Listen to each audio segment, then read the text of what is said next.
В любое время дня и ночи в блиндаже у артиллеристов может прозвучать команда «К бою». В этот же момент весь расчет гаубицы Д-30 начинает свою работу. Из командного пункта задаются координаты. Наводчик настраивает орудие и звучит выстрел.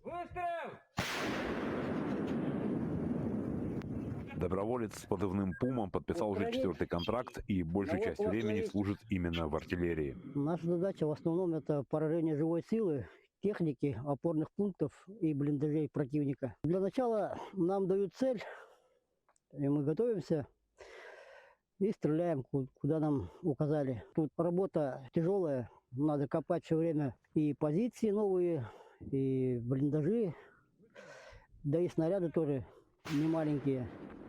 Вес снаряда 21 килограмм, как минимум, и заряд отдельно. Попасть в артиллерию стремятся многие, но берут далеко не всех. Настоящий артиллерист должен обладать рядом важных для работы качеств. Задача старших товарищей – эти качества рассмотреть и помочь в дальнейшем их развитии.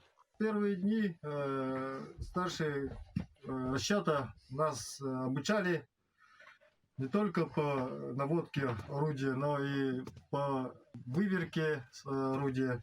Также снаряды готовили, взвешивали. Это ответственная, очень большая работа. А это уже командный пункт. Здесь в режиме реального времени при помощи дронов командир артиллерии наблюдает ведение боя. Отсюда же и поступают команды по корректировке орудия. Выстрел!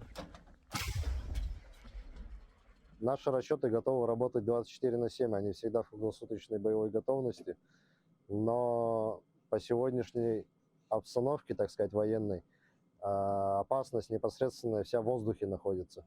И работать с орудием в ночное время, это очень сильно привлекаешь внимание всех этих тяжелых дронов, типа Баба-Яга, гексакоптеры, также дроны Камикадзе. На сегодняшний день существуют еще и крылья. Все вспышки очень сильно видны ночью. Огонь по готовности! Из командного пункта ведется управление огнем гаубичных и минометных расчетов. Получив координаты цели, старший офицер батареи выходит на связь с командирами расчетов и начинается работа. Выстрел!